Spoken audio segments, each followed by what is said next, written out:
আমার নবীও আবার বলছেন তিন প্রকার মানুষ জাহান্নামে যাবে। কয় প্রকার মানুষ?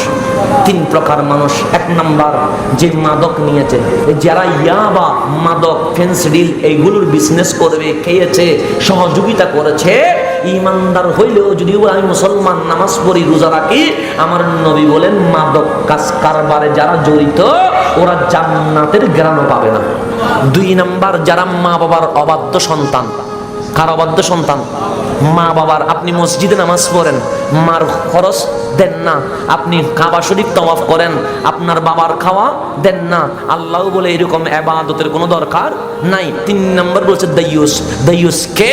যেমন আমি বড় ভাই আমার ছোট বোনকে পর্দা করাইতে পারি নাই, আমি স্বামী আমার বউকে পর্দা করাইতে পারি নাই, তো আমার মতো এরকম কাপুরুষকে আল্লাহর হাবিব বলছে এরকম দাইয়ুসের জন্য জান্নাতকে হারাম করে দেওয়া হয়েছে। তাহলে এখন শুধু নারী জাহান্নামে যাবে তা না।